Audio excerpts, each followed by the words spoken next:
नमस्कार, सुदर्शन न्यूज देख रहे हैं आप। आपके साथ मैं हूं लावनी विनीत। रात के 9 बज चुके हैं और समय हो गया है आपके फेवरेट शो जनमत का। एकमात्र ऐसा शो जहां आप हर खबर पर पोल के माध्यम से भाग ले सकते हैं, अपनी प्रतिक्रिया दे सकते हैं। सोशल मीडिया प्लेटफॉर्म एक्स पर जाकर, जिसे याद होगा पहले हम और आप ट्विटर कहा करते थे, वहां पर जाइए, पोल में हिस्सा लीजिए। वहां आप वोट करेंगे तो नतीजे भी आप इसी शो में यानी जनमत में देख सकेंगे, जहां हर खबर पर आपकी राय मायने रखती है और वो राय हम आपको अपने कार्यक्रम के दौरान दिखाएंगे। कई विषयों पर चर्चा करेंगे और उन पर जिन खबरों पर आज हमारी नजर रहेगी, जिससे आपको बाखबर करना है, खबरों से बाखबर करना ये हमारी जिम्मेदारी है। तो कौन सी खबरें होंगी जिनसे आपको बाखबर होने की जरूरत है? आइए जरा जल्दी से फ्लोर ग्राफिक्स के माध्यम से देख लेते हैं।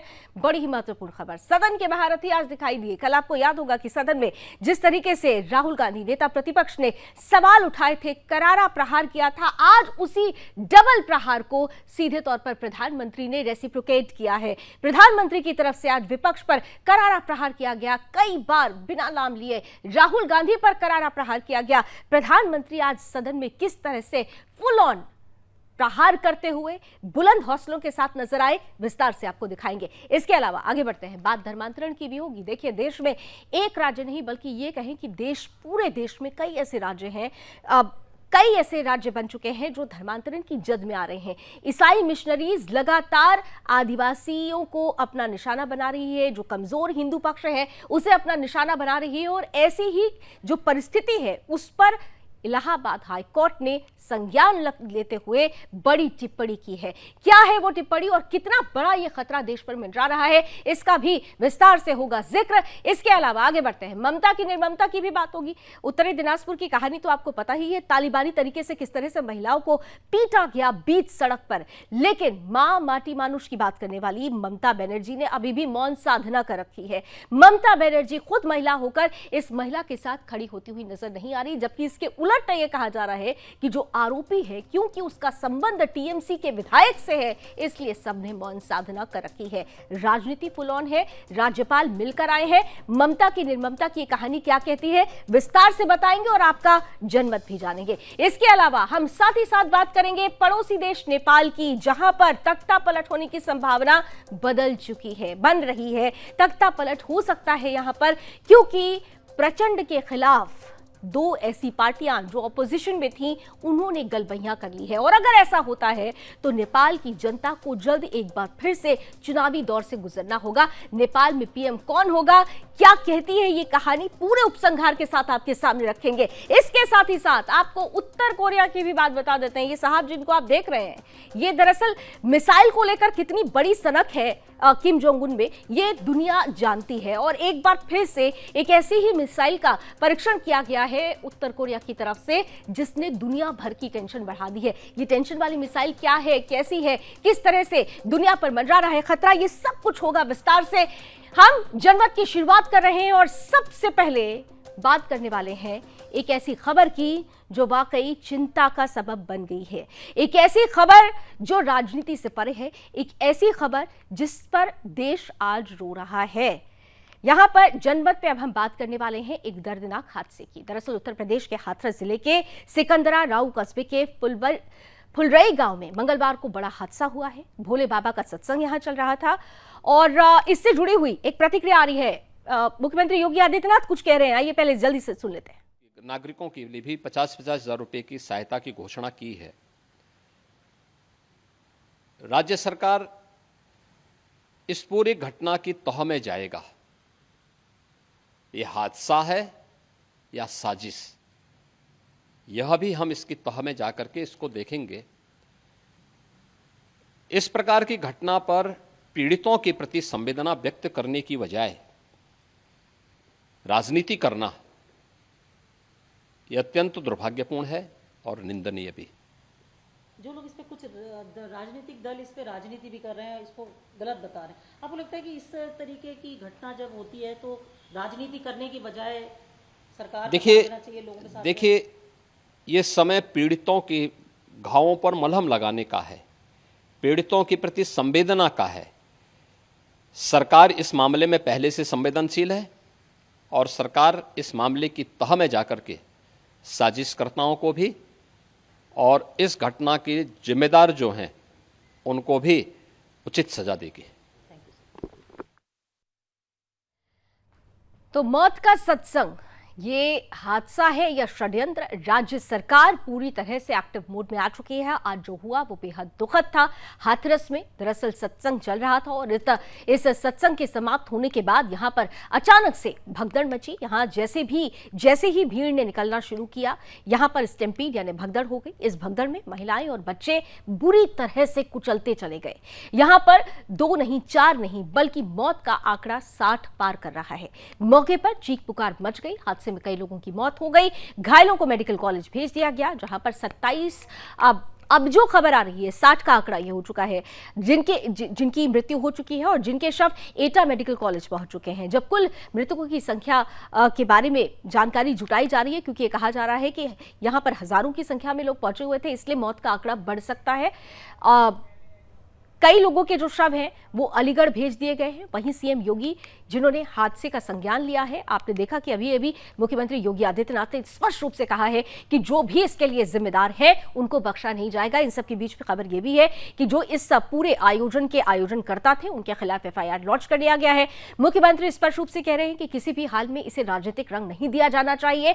जो लोग दोषी हैं उनके खिलाफ कार्रवाई जरूर होगी, पीड़ितों को न्याय मिलेगा। मुख्यमंत्री कल खुद घटनास्थल का दौरा करने के साथ साथ घायलों से मुलाकात भी करेंगे और इस हादसे पर प्रधानमंत्री मोदी ने भी शोक व्यक्त किया है। प्रधानमंत्री जो आज लोकसभा में राष्ट्रपति के अभिभाषण के दौरान अभिभाषण पर धन्यवाद प्रस्ताव दे रहे थे, उस पर उन्होंने उस बीच शोक संतप्त परिवारों के प्रति अपनी सांत्वना भी दर्ज की। प्रतिक्रियाएं आ रही है, लिया है एसडीएम से भी और पुलिस से भी वहाँ पे। क्या सीएम का इनपुट मिला आपको? हाँ जी, सीएम का इनपुट मिला आने का? किस बिंदु पे? कल सुबह यहाँ आने का है कुछ? अभी तक मैं तो आप ही के सामने हूँ, मैंने व्हाट्सएप भी नहीं खोला है। चलिए, जो अधिकारी हैं उनको पूरी तरह से ये निर्देश दे दिए गए हैं कि जो पीड़ित परिवार हैं उनके साथ पूरा सहयोग किया जाए। जो पीड़ित हैं, जो घायल हैं, उनको संपूर्ण उनको इलाज मिल सके, इसलिए तमाम अधिकारी यहां पर मौके पर मौजूद हैं। एटा के एसएसपी राजेश कुमार सिंह का ये कहना है कि जिस वक्त भगदड़ हुई उस समय हाथरस जिले के सिकंदरा राव कस्बे में धार्मिक आयोजन चल रहा था और जब ये आयोजन समाप्त हुआ, लोग बाहर निकलने लगे, उसी समय ये भगदड़ मचती है और उसके बाद ये करता हूं उनके प्रति जिनका जीवन नहीं रहा, उनके परिवारजनों के प्रति जिन्हें ये कष्ट मिला है। पर एक बात नहीं समझ में आती, इतनी बड़ी घटना हो कैसे गई? प्रशासन क्या कर रहा था? क्या उसने नहीं देखा था जो इंतज़ाम हो रहे थे उसमें ऐसी घटनाएं हो सकती थी? परमिशन कैसे दी थी? तो जिन ऑर्गेनाइजर्स को न बख्शा जा सकता है और न प्रशासन को बख्शा जा सकता है। ये बहुत बड़ी दुखद दर्दनाक घटना के लिए। ऑर्गेनाइजर्स का कहना 1 लाख से ज़्यादा लोग आए हुए थे, पहले बताया गया था, लेकिन न एम्बुलेंस की व्यवस्था थी न कुछ। इसीलिए मैं कह रहा हूँ कि प्रशासन भी जिम्मेदार है, ऑर्गेनाइजर भी जिम्मेदार है। जब आप इतनी भीड़ बुलाते हैं तो उसकी व्यवस्था होनी चाहिए अनहोनी के लिए। पीएम जब बोल रहे थे उस समय काफ़ी डिस्टर्बेंस हो रहा था, राहुल गांधी भी बोले उस समय। राहुल गांधी प्रवोक कर रहे थे और जिस स्तर पे उतर गए। तो कांग्रेस नेता प्रमोद तिवारी को आपने सुना, वो स्पष्ट रूप से कह रहे हैं कि ये बात वाकई बहुत दुखद है। लेकिन देखिए, इस मसले पर राजनीति नहीं होनी चाहिए, लेकिन विपक्ष राजनीति करता हुआ नजर आ रहा है। सवालों के घेरे में सरकार को खड़ा किया जा रहा है, बल्कि सरकार ये कह रही है कि हम खुद इस मसले पर संज्ञान लेते हुए ये जांच कराएंगे कि ये हादसा है या फिर साजिश। आखिर ये भगदड़ मची कैसे? इतना बड़ा आयोजन हो रहा था तो यहाँ पर लीक कहां से हो गया, कहां से वो कमी रह गई है, जिसके बाद ये दर्दनाक तस्वीर सामने आई है। मौत की इस भगदड़ में मौत का आंकड़ा लगातार बढ़ रहा है। मुख्यमंत्री योगी आदित्यनाथ को अभी आपने सुना, थोड़ी देर पहले उन्होंने स्पष्ट रूप से कहा कि बख्शा नहीं जाएगा जो दोषी हैं। आयोजनकर्ताओं के खिलाफ एफआईआर पहले ही लॉन्च कर दिया गया है। अब शासन और प्रशासन की जो पहली प्राथमिकता है, जो लोग यहां पर पीड़ित हैं, जो अब भी जिनकी स्थिति अभी बेहतर नहीं है, उन्हें जल्दी से जल्दी, ज्यादा से ज्यादा इलाज मुहैया कराया जा सके, इसके लिए प्रशासन पूरी तरीके से मुस्तैदी दिखा रहा है। कल मुख्यमंत्री जो घायल हैं उनसे मिलने के लिए पहुंचेंगे, घटनास्थल का भी जायजा लेंगे। तस्वीरें बेहद दर्दनाक थी, कई सवाल खड़ी करके गई हैं। अब उम्मीद करते हैं कि जिन्होंने असमय अपनी जान गंवा दी है इस भगदड़ में, इस हादसे में, उनको संपूर्ण न्याय मिले और जो लोग इस भगदड़ के पीछे, इस हादसे के पीछे जिम्मेदार हैं, वो जल्द से जल्द सलाखों के पीछे हों, कठोर से कठोर कार्रवाई उनके खिलाफ। देखिए, बहुत ही दुखद घटना एक हुई है और सिकंदरा राऊ के पास हाथरस जनपद में एक मुगलगढ़ी गांव है, वहां पे भोले बाबा का प्रोग्राम चल रहा था। ये जो सूचना प्राप्त हुई है उसमें भगदड़ से लोगों की डेथ हुई है। हमारे यहाँ एटा हॉस्पिटल में अब तक 27 डेड बॉडी आ गई हैं, जिसमें 23 महिलाएं हैं, 3 बच्चे हैं और 1 पुरुष की डेड बॉडी है। और ये घायल अभी नहीं आए हैं और ये बहुत दुखद घटना है। भगवान इनकी आत्मा को शांति प्रदान करें। यहाँ पे जो लोग कुछ बॉडी एटा पहुंचे हैं, क्या हाथरस में, अलीगढ़ में और भी जनपदों में? ये अभी हम जानकारी प्राप्त कर रहे हैं, ये जानकारी अभी हमको नहीं है, ये हम जानकारी प्राप्त कर रहे हैं। ये अब हम यहाँ से बैठे कुछ नहीं बता सकते हैं। और यहाँ पे 27 डेड बॉडी आई है, इनके पंचायतनामा की कार्रवाई की हम व्यवस्था कर रहे हैं। को लोगों की मदद करनी चाहिए सेंसिटिवली, और सब परिवारों को जिन्होंने किसी को खोया है मैं कंडोलेंसेस ऑफर करता हूँ। Thank you. हाथरस में जो भी हादसा हुआ है वो वाकई बहुत बड़ी दुर्घटना है, बहुत दुखद है। और उसमें जिन लोगों की जानें चली गई हैं उनके प्रति, उनके परिवार के प्रति मेरी संवेदना, और जो घायल हैं उनको वो जल्दी से जल्दी ठीक हो जाएं, बस परमात्मा से यही कामना है। असल में हम लोग अभी अंदर थे तो अभी पूरी बात हम लोगों को पता नहीं चल पाई है। मतलब ये है कि वहाँ कोई सभा हो रही थी आध्यात्मिक, जिसमें भगदड़ होने से बहुत लोगों की जान चली गई है। प्रधानमंत्री जी ने अचानक बोलते हुए ही उनको सूचना आई और उन्होंने संवेदना व्यक्त की और घायलों को यथाशीघ्र सहायता पहुंचाने के लिए सरकार जो कर रही है उसकी जानकारियां दी। पूरी तरह से शासन और प्रशासन की जिम्मेदारी थी कि किसी तरह का आयोजन हो रहा है अगर इतने बड़े स्तर में तो वहाँ पे सब सुविधाएं पहुंचाई जाए, लेकिन कहीं ना कहीं ये लोग विफल रहे हैं और हर फील्ड में ये लोग विफल रह रहे हैं। आज हाथरस डिस्ट्रिक्ट में एक प्रवचन के दौरान ये बड़ा दुखद हादसा हुआ है। माननीय मुख्यमंत्री जी ने निर्देश दिया है कि मैं तत्काल मौके पे पहुंचूं। वहां मुख्य सचिव और डीजीपी और अन्य अधिकारी भी पहुंच रहे हैं। जो भी इस तरह का हादसा हुआ है, सवाल ये कि इतने बड़े पैमाने पे इतने लोगों की जान जाना, आखिरकार सरकार क्या कर रही थी? और सरकार की जानकारी में होने के बाद भी इतनी बड़ी घटना हो जाए, बहुत दुखद है। सरकार की जिम्मेदारी बनती है कि अगर किसी आयोजन में इतने लोग इकट्ठे हो रहे हैं या इतने लोग आने वाले हैं तो आखिरकार उनकी सुरक्षा, उनकी व्यवस्था के लिए सरकार ने क्या किया, ये सबसे बड़ा प्रश्न लगता है। जनपद हाथरस में तहसील सिकंदरा अंतर्गत गांव मुगलगढ़ी में एक आयोजन भोले बाबा का समागम हो रहा था, जिसमें जब समागम अंत हो रहा था तो उस समय अत्यधिक उमस के कारण जब वहाँ से लोग निकलने को हुए तो उस समय ये घटना कारित हुई है। देखिए, अभी इसमें जिला प्रशासन अपनी तरफ से पूरी इसमें कार्रवाई कर रहा है, जिसमें कि सभी घायलों को अस्पताल और जितने भी अन्य लोग हैं उनको वहां से निकाल के अस्पताल भेजा जा रहा है। आप जो अभी देखते हैं, अभी तो आए हैं। हाँ, बिल्कुल घोषणा कुछ नहीं हुई है, लेकिन हम लोग प्रयास करेंगे, जितना हो सके उतना कराएंगे। कंदराव के पास एक सत्संग का कार्यक्रम हो रहा था जी। रात भी मैं दिल्ली से जब वापस आ रहा था, 11:30 बजे का समय हुआ, काफी भीड़ थी जी। तो वहाँ सत्संग समाप्त होने के बाद ये भगदड़ हुई है। 27 डेड बॉडी एटा में आ चुकी हैं जी। बाकी घटना वहाँ भी बताई जा रही है। हाथरस अलीगढ़ में भी डेड बॉडी हैं। बड़ी खेद का विषय है, बड़ी घटनाएं और पूरी संवेदनाएं सरकार की, हम सब लोगों की। जलाध्यक्ष जी हैं, भारतीय जनता पार्टी के सारे जनप्रतिनिधि यहाँ उपस्थित हैं और सरकार के जितने कर्मचारी हैं, पूरे पुलिस प्रशासन, डॉक्टर, सारे लोग लगे हैं व्यवस्था के लिए और जल्दी से उनके परिजनों का जो पीएम करा के डेड बॉडियों तक वहां तक घर तक पहुंचाने। क्या हुआ, क्या हुआ? वो एक संग भीड़ आई है सुबह में, सत्संग चल रहा था। क्या हुआ? भोले बाबा की सत्संग में भीड़ हम दब गए। कितनी भीड़ थी लगभग? बहुत भीड़ है भैया। कितने लोगों की मौत हुई इसमें? जाने अब मन्ना गिनने भैया, कितने करने की भैया। कितना बता रहे हैं लोग, बता रहे हैं भीड़ ज्यादा थी? बहुत हुई भीड़ है, बहुत हुई। भगदड़ की वजह से ये मौत हुई। एक संग रुक गई है, दबे गए वहाँ में, पीछे गए एक संग। 2 दर्जन के आसपास मौत बताई जा रही है भैया। नीचे दब गए, बहुत पवन ज्यादा मच गई। हाँ भगदड़ मच गई, गाड़ी वाले भी आ गए, मौत हो गई बता रहे हैं। बहुत लोगों की भैया। सुरेश है मेरे साथ, यहाँ सत्य के साथ में आए थे, मेरे साथ में आई थी मेरे छोटे भाई पड़ोस के, उनकी बहू आई थी, पत्नी, जो उनका नाम गीता है, पत्नी पान सिंह की है। वो यहाँ से गवर्नर पता नहीं चल रहा है। जिले से आए थे आप? जिला बदायूं से। क्या लोग आए थे? आए थे हम 8 लोग, एक नहीं है। कैसे हुआ या क्या हुआ था? ये पता ही नहीं, सब संगत में इधर को लोग गए हैं, वो पता ना क्या हुआ क्या ना हुआ। कितने लोग गायब होंगे लगभग? हमें ये पता जानकारी नहीं है। तो गायब है, और भी लोग गायब है? और भी गायब सुने जाते हैं, नहीं मिल रहे? नहीं मिल रहे। पुलिस प्रशासन कुछ बता रहा है? कुछ नहीं बता रहा है कोई।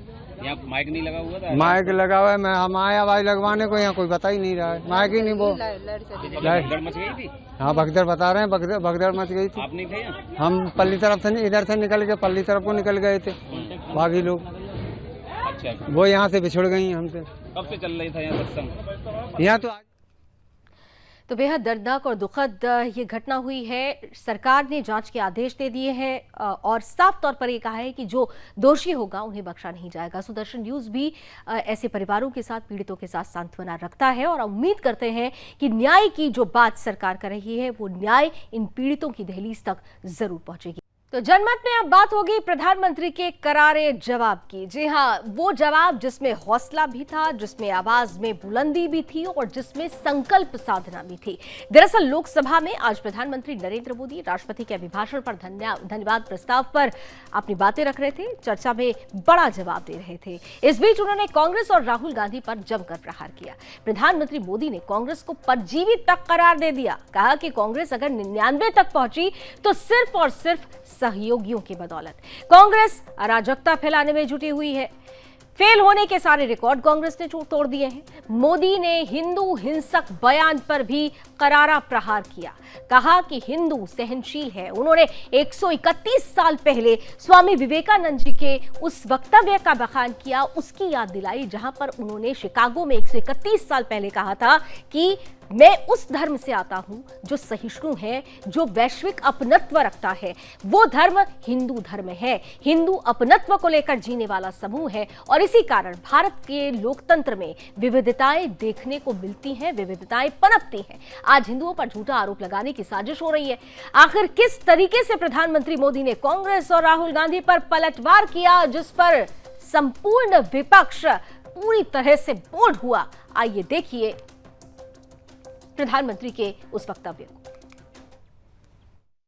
आदरणीय सभापति जी, बालक बुद्धि में ना बोलने का ठिकाना होता है और न ही बालक बुद्धि में व्यवहार का कोई ठिकाना होता है।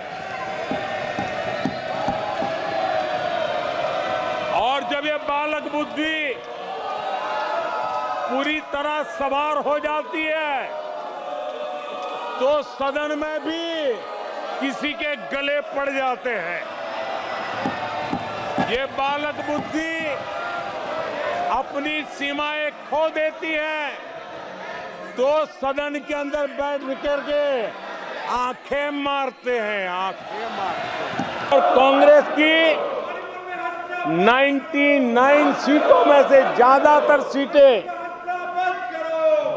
उनके सहयोगियों ने उनको जिताया है। और इसलिए मैं कहता हूं ये परजीवी कांग्रेस है। 16 राज्यों में जहां कांग्रेस अकेले लड़ी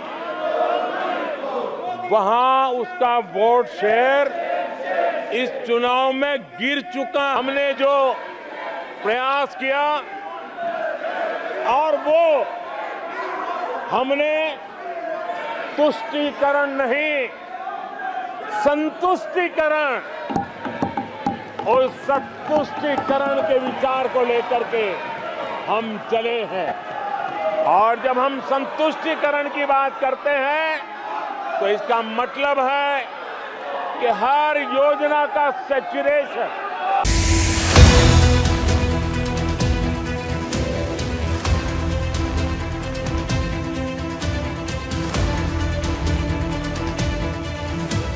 लोकसभा की कार्यवाही एक बार फिर मंगलवार को शुरू हुई।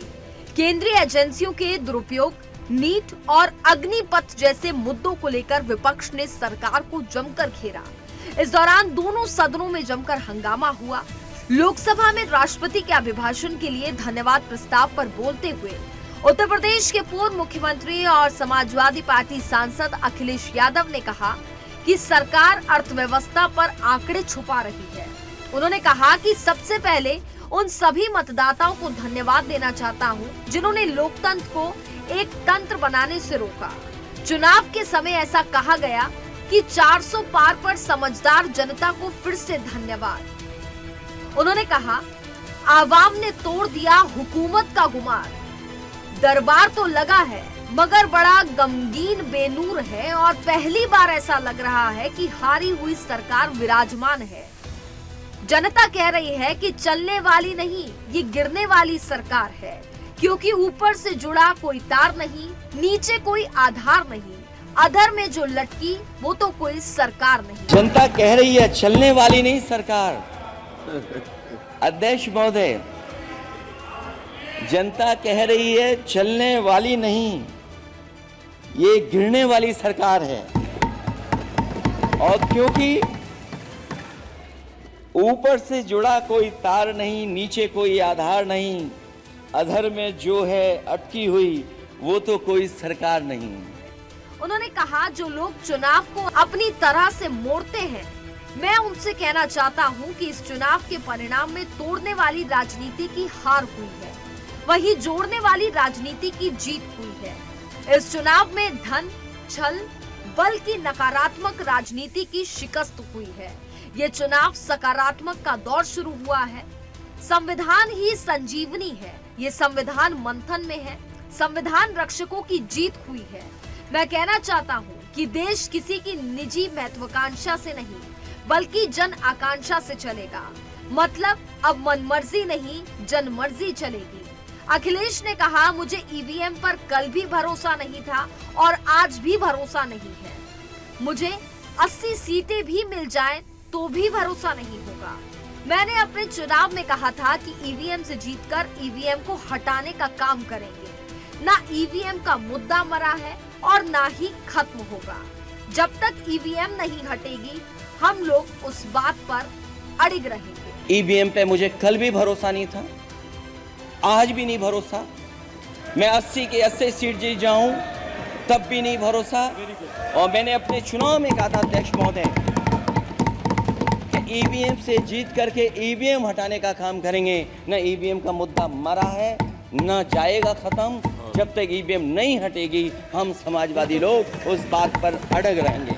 इस बीच सोमवार को लोकसभा में नेता विपक्ष राहुल गांधी द्वारा दिए गए संबोधन में कई टिप्पणियों को रिकॉर्ड से हटा लिया गया है। गौरतलब है कि राहुल गांधी ने अपने संबोधन में हिंदुओं, प्रधानमंत्री नरेंद्र मोदी और आरएसएस को लेकर टिप्पणी की थी। राहुल गांधी ने अपने भाषण में कहा था कि जो लोग अपने आप को हिंदू कहते हैं वे 24 घंटे हिंसा, नफरत करते हैं। राहुल गांधी के इस बयान पर पीएम मोदी ने भी आपत्ति ली थी और कहा कि पूरे हिंदू समाज को हिंसक कहना गंभीर विषय है। सोमवार को राज्यसभा में विपक्ष के नेता मल्लिकार्जुन खड़गे ने भी संबोधन दिया और सरकार पर तीखा हमला किया। खड़गे के बयान से भी सत्यानाश, घमंड और मुजरा जैसे शब्दों को हटा दिया गया है। साथ ही खड़गे ने प्रधानमंत्री नरेंद्र मोदी पर जो समाज को बांटने और फर्जी जानकारी फैलाने का आरोप लगाया, उसे भी संसदीय कार्यवाही से हटा दिया गया है। राज्यसभा की कार्यवाही के दौरान सभापति धनखड़ और कांग्रेस नेता मल्लिकार्जुन खड़गे के बीच तीखी बहस भी हुई। दरअसल खड़गे ने अपने बयान में आरोप लगाया कि शिक्षण संस्थाओं पर संघ और बीजेपी के लोगों ने कब्जा कर दिया है। इस पर सभापति ने आपत्ति जताई और उनके बयान को राज्यसभा की कार्यवाही से हटाने का निर्देश दिया। सभापति ने कहा कि क्या किसी संस्था का सदस्य होना अपराध है? आपकी बात बिल्कुल गलत है। आरएसएस का सदस्य होना क्या अपराध है? ये एक संस्था है जो राष्ट्र के लिए काम कर रही है। देश के लिए योगदान दे रही है। इस पर खरगे ने कहा कि देश के लिए संघ की विचारधारा खतरनाक है। सभापति ने खरगे के इस बयान को भी रिकॉर्ड से हटाने का निर्देश दिया। लोकसभा की कार्यवाही से अपने भाषण के अंश हटाए जाने पर राहुल गांधी ने प्रतिक्रिया दी है। राहुल गांधी ने कहा कि मोदी जी की दुनिया में सच्चाई को मिटाया जा सकता है, लेकिन हकीकत में सच्चाई को मिटाया नहीं जा सकता। जो मैंने कहा और जो मुझे कहना था मैंने कह दिया, वह सच्चाई है। अब उन्हें जो मिटाना है मिटाएं। मोदी जी की दुनिया में सच्चाई एक्सपंज हो सकती है, मगर रियलिटी में सच्चाई एक्सपंज नहीं हो सकती है। जो मैंने कहा था, जो मैंने कहना था मैंने कह दिया, वो सच्चाई है। और एक्सपंज करें, जितना करना है करें, सच्चाई सच्चाई होती है। Bureau report, Sudarshan news.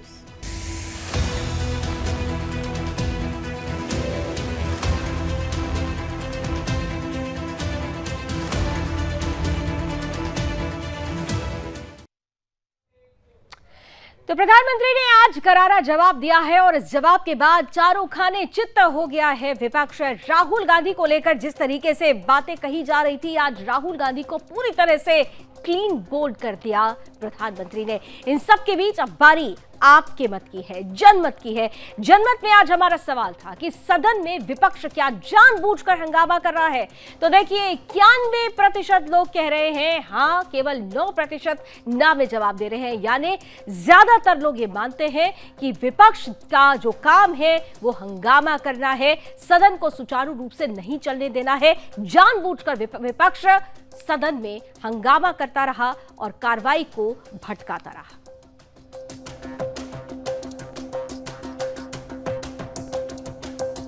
Pandharpur की यात्रा केवल एक धार्मिक यात्रा नहीं है, ये सामाजिक यात्रा है, ये सांस्कृतिक यात्रा है, ये आर्थिक यात्रा है, क्योंकि यहाँ पर समाज के लोग जुटते हैं और समाज को एक नई दिशा देने में जितने भी विभिन्न आयाम पहलू होते हैं उन पर संकल्पना करते हुए खास तौर से एक समाधान भी निकालते हैं। और आइए अब जनमत में बात कर लेते हैं कांग्रेस की। वो कांग्रेस जो विपक्षी पार्टी के रूप में इस बार थोड़ा ज्यादा नंबर्स के साथ आई है और थोड़ी ज्यादा ताकत दिखा रही है। वो कांग्रेस पार्टी जिसके नेता राहुल गांधी आजकल संविधान की दुहाई देते हैं, संविधान को पॉकेट में लेकर चलते हैं, जेब में लेकर घूमते हैं, संविधान की प्रति हाथ में जब देखिए लहराते हुए नजर आते हैं। वो कांग्रेस पार्टी जो आए दिन लोकतंत्र की दुहाई देती नजर आती है, उसी कांग्रेस पार्टी ने आज ये साबित कर दिया कि कांग्रेस लोकतंत्र और संविधान के नाम पर सिर्फ और सिर्फ राजनीति करती है, राजनीतिक बखेड़ा करती है। ऐसा हम इसलिए कह रहे हैं कि वास्तव में कांग्रेस पार्टी में ना तो कोई लोकतंत्र है और ना ही कोई कांग्रेस संविधान को जानती, मानती और समझती है।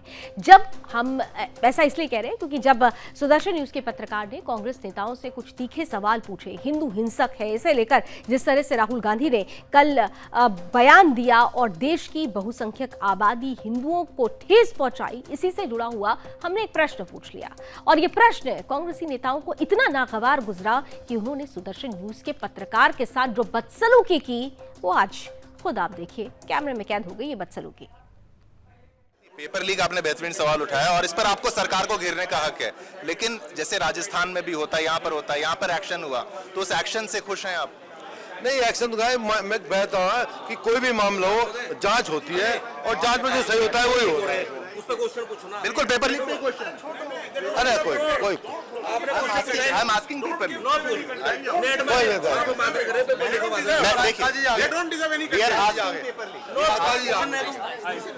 नमस्कार। आइए बीजेपी के प्रवक्ता भी हैं यहाँ। बिल्कुल प्रवक्ता नहीं है। आप आइए। नहीं आप कर लेने दीजिए। नहीं गाजी जी हमारे प्रश्न है। आप एक मीडिया के नाम आप बात करेंगे, बात में करेंगे। आप जो बोलना चाहें बाद में यहाँ की जनता की हिंदू मुसलमान से बाहर की बात करना सब होगी। मैंने एक बार भी हिंदू मुसलमान नहीं कहा साहब। आपसे बात ही नहीं करनी सब ऐसा क्या? प्लीज आप ठीक है, आओ ठीक है, छोड़ो भैया। ठीक है, तो यहाँ पर नहीं, यहाँ पर हमने जो मुद्दा है, नहीं सर, हम मुद्दा तो उठा सकते हैं, उसका तो अधिकार है। हमारा कैमरामैन, प्रश्न थे जो मुद्दे थे वो लोगों के उठाने के नहीं, बिल्कुल कभी नहीं, कभी हिंदू मुसलमान, कभी ऐसा कोई हिंदू मुसलमान का भी बिल्कुल प्रवक्ता नहीं है। अब आपसे हर प्रश्न पूछेंगे, मंगलौर का भी प्रश्न पूछेंगे, आपसे मंगलौर का भी प्रश्न पूछा, सब सवाल नहीं पूछने दिया जाएगा। हमारे तो सब ठीक है, हम सुदर्शन न्यूज को कोई नहीं, ऐसे नहीं, हम तो आपसे सवाल ही पूछ रहे हैं ना, सवाल भी ना पूछने का अधिकार। देखिए जिस तरीके से सुदर्शन न्यूज को लेकर जब आपने चुपते सवाल किए, मैंने केवल घोटाले की बात की, युवाओं के भविष्य की बात यहाँ पर की जा रही थी, तो देखा आपने पत्रकारों के साथ में किस तरह से बिल्कुल यहाँ पर दुर्व्यवहार किया जा रहा है। ये कांग्रेस है। मैंने खाली इनसे जनता के मुद्दे पूछे। फुरकान जी कोई गलत पूछा हो तो बताइए। ये देखिए गलत धारणा है। आपकी सभा में नेशनल चैनल को जिस तरह से नहीं, ये हमारे साथ बिल्कुल विधायक फुरकान जी हैं, बिल्कुल ये आप आइए, नहीं आप कर लेने दीजिए, हम हमारा नहीं गाजी जी, हमारे प्रश्न है आप एक मीडिया के नाम, आप बात करेंगे बाद में करेंगे, आप जो बोलना चाहिए बाद में, यहाँ की जनता की हिंदू मुसलमान से बाहर की बात करना सब होगी। मैंने एक बार भी हिंदू मुसलमान नहीं कहा साहब, आपसे बात ही नहीं करनी साहब, ऐसा क्या प्लीज आप ठीक है, छोड़ो भैया, ठीक है। तो यहाँ पर नहीं, यहाँ पर हमने जो मुद्दा है, नहीं सर, हम मुद्दा तो उठा सकते हैं, उसका तो अधिकार है। हमारा कैमरामैन, प्रश्न थे जो मुद्दे थे वो लोगों के उठाने के नहीं, बिल्कुल कभी नहीं, कभी हिंदू मुसलमान, कभी ऐसा कोई हिंदू मुसलमान का भी बिल्कुल प्रवक्ता नहीं। अब आपसे हर प्रश्न पूछेंगे, मंगलौर का भी प्रश्न पूछेंगे, आपसे मंगलौर का भी प्रश्न पूछा, सब सवाल नहीं पूछने दिया जाएगा। हमारे तो सब ठीक है, हम सुदर्शन न्यूज को कोई नहीं, ऐसे नहीं, हम तो आपसे सवाल ही पूछ रहे हैं ना, सवाल भी ना पूछने का अधिकार। देखिए जिस तरीके से सुदर्शन न्यूज को लेकर जब आपने चुपते सवाल किए, मैंने घोटाले की बात की, युवाओं के भविष्य की बात यहाँ पर की जा रही थी, तो देखा आपने पत्रकारों के साथ में किस तरह से बिल्कुल यहाँ पर दुर्व्यवहार किया जा रहा है। ये आप आइए, नहीं आप कर लेने दीजिए, हम हमारा नहीं गाजी जी, हमारे प्रश्न है आप एक मीडिया के नाम, आप बात करेंगे बाद में करेंगे। कार्यक्रम कांग्रेस का था, मुद्दा देश से जुड़ा हुआ था, मुद्दा संविधान और लोकतंत्र का था, मुद्दा बहुसंख्यक हिंदू का था। हमने प्रश्न पूछा जो हमारा अधिकार है, लेकिन कांग्रेस को यह प्रश्न इसलिए चुप गया क्योंकि उनकी राजनीति में यह फिट नहीं बैठता है। कांग्रेस राहुल गांधी जो संविधान का हवाला देते हैं, जो संविधान की प्रति लेकर घूमते हैं, जो ये कहते हैं कि कंस्ट्रक्टिव कोऑपरेशन की जरूरत है इस देश को, तो वही कंस्ट्रक्टिव कोऑपरेशन कांग्रेस से क्यों नहीं मिलता है? क्यों हमारे पत्रकार के साथ ये बदसलूकी की गई? पत्रकार के साथ बदसलूकी हुई है, हमने आगे का कदम बढ़ाया है। हमने कांग्रेस से पार्टी में की प्रेस कॉन्फ्रेंस में जो बदसलूकी हमारे संवाददाता के साथ हुई उसे लेकर शिकायत भी दर्ज की है। शिवम दत्त मेहता जो मेरे सहयोगी प्रेस कॉन्फ्रेंस में मौजूद थे, उनके साथ जो बदसलूकी हुई कैमरे में कैद हुई है, वो पूरी कहानी आज देश के सामने है और शिवम दत्त मेहता के माध्यम से देश ये जान चुका है कि किस तरीके से हिंदू द्वारा एक गौरवान्वित, I am a proud Hindu, एक हिंदू द्वारा शिवम दत्त मेहता जो एक हिंदू है, उन्होंने हिंदू से जुड़ा हुआ सवाल पूछा, लेकिन कांग्रेस की राजनीति में वो फिट नहीं बैठा और उन्हें इस प्रेस कॉन्फ्रेंस से बाहर निकाल दिया गया। शिकायत हमने भी की है। में आए थे और यहाँ की राजनीतिक माहौल को कवर करने आए थे, और क्योंकि यहाँ पर भाजपा भी मैदान में है, कांग्रेस भी मैदान में है, बसपा भी मैदान में है, हम गए थे कांग्रेस का जो वहाँ पर प्रेस कॉन्फ्रेंस चल रही थी वहाँ पर हम गए। हमने प्रेस कॉन्फ्रेंस को बड़े आराम से कवर किया। प्रेस कॉन्फ्रेंस खत्म होने के बाद जिस तरीके से सबको प्रश्न पूछने का हक मिलता है, मौका मिलता है, हमने भी वहाँ पर प्रश्न पूछे। जैसे हमने यहाँ पर एक व्यक्ति से बात करना आरंभ किया, फुरकान जी से, तो उसके बाद जब बात करते गए तो पता नहीं क्यों कुछ प्रश्न वहाँ पर मौजूद लोगों को इतने बुरे लगे, इतने परेशान हो गए उन चीज़ों से, जबकि बहुत ही सभ्य तरीके से सारे प्रश्न पूछे गए थे। जो सदन के मुद्दे हैं, जो जनता के मुद्दे हैं, वही प्रश्न हमने पूछे। लेकिन उसके बाद हमारे साथ जिस तरीके से बर्ताव किया गया, हमें वहाँ से जाने के लिए कहा गया, धक्का दिया गया, बदतमीजी का एक तरीके से व्यवहार किया गया था। पत्रकारिता में इस तरह की चीज़ें कम ही देखने को मिलती हैं। सभी वहाँ पर मौजूद थे, सवाल तो सभी पूछने का हमें भी हक है, हम भी तो पत्रकार ही हैं, हम भी तो एक चैनल है। लेकिन वहाँ पर हमें पता लगा कि कितना खतरनाक हो सकता है पत्रकारिता करना। वो पत्रकारिता करना कितना खतरनाक हो सकता है उसका हमने एक एग्जाम्पल, एक उदाहरण उस वहाँ पर देखा।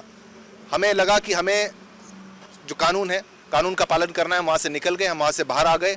हम जैसे गए हमने सलाह मशवरा किया और हमने यहाँ पर आज हम आए हैं और यहाँ पर थाना कोतवाली मंगलौर पहुँचे हैं। वहाँ पर जाके हमने अपनी जो मांग है वो रखी है, अपनी शिकायत जो है वो दी है कि भाई इस पर आप उचित कार्रवाई कीजिए, क्योंकि भाई अगर हमें खतरा रहेगा, पत्रकारों को खतरा रहेगा तो ऐसे कैसे चलेगा। अमित, आप भी हमारे साथ हैं, ये सब आप जानते हैं कैसे हुआ, लेकिन इस तरीके से अगर होगा तो कैसे होगा। शिवम जी, मंगलौर ये पहली घटना नहीं है। सुदर्शन ने यहाँ पर इतने ज्वलंत मुद्दों को उठाया है। जो स्लॉटर हाउस यहाँ पे एक बहुत महत्वपूर्ण मुद्दा था।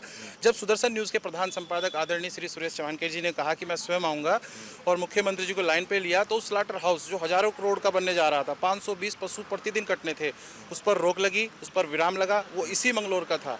यहाँ से महज 7 मिनट दूर मेरा घर है, इसी थाना क्षेत्र के अंदर आता है। जिहादी आए और मेरे घर को सारा उखाड़ के ले गए और घर पर हमला करने की साजिश से आए थे। मैं दिल्ली था, बच्चे घर पर नहीं थे, पूरा घर फाड़ दिया गया था।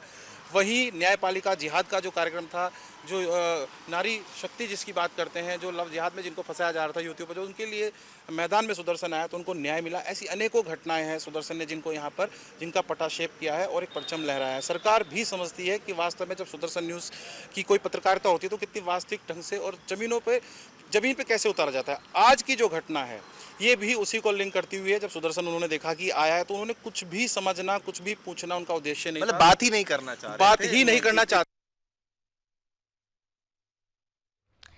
तो सुदर्शन न्यूज राष्ट्र सर्वोपरि की भावना के साथ आगे बढ़ता है। सुदर्शन न्यूज धर्म को सर्वोपरि रखते हुए अपनी पत्रकारिता करता है और ऐसे में जो प्रश्न हमारे लोकतंत्र, हमारे राष्ट्र से जुड़े हुए हों, जो बहुसंख्यक हिंदुओं से जुड़े हुए हों, वो प्रश्न हम मुखरता के साथ, निडरता के साथ हर एक मंच पर पूछते रहेंगे, उठाते रहेंगे। अब वो कांग्रेस की राजनीति में फिट नहीं होता और उन्हें चुभता है।